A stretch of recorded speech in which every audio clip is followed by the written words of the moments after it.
Good morning, my dear students. Today we would like to discuss, in continuation with the last class, that is, in our previous classes we have discussed Indian debt market as two: government securities and bond market. In our previous classes we are discussed in detail regarding government securities market. Today we would like to discuss bond market.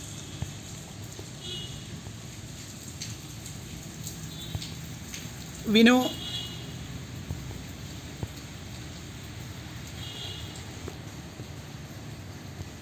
bond market means the bond market broadly described a marketplace where investors buy debt securities that are brought to the market by either governmental entities or publicly traded corporations. This is called bond market. Simply we can say that is a place where investors buy securities and sell. It may be either by governmental entities or institutions or by public institutions or entities. Clear? National governments generally use the proceeds from bond market to finance infrastructural improvement and pay down debts. This is the usual practice followed by the government. Okay.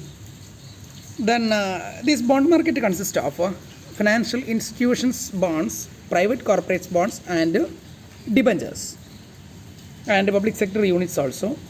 These bonds are issued to meet financial requirements at a fixed cost, and this helps to remove uncertainty in the financial cost.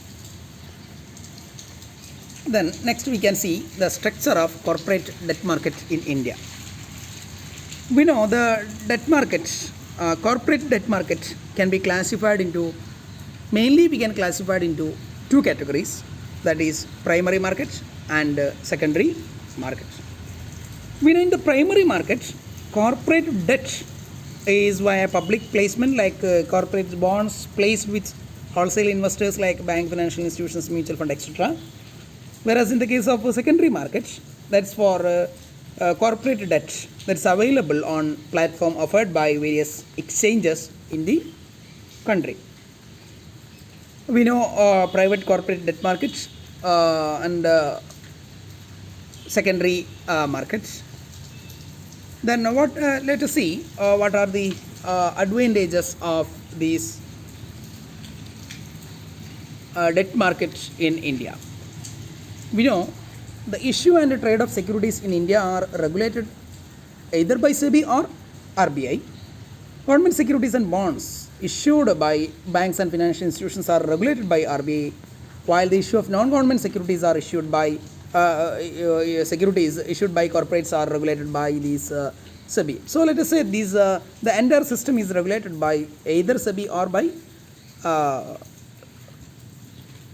RBI. Okay. The availability of wide range of debt securities for retail trading and increased market participations are the key factors that will contribute to the growth of our debt market in our Indian financial scenario. Okay. See one by one what are the advantages of debt market. First one, that is that helps to get assured return.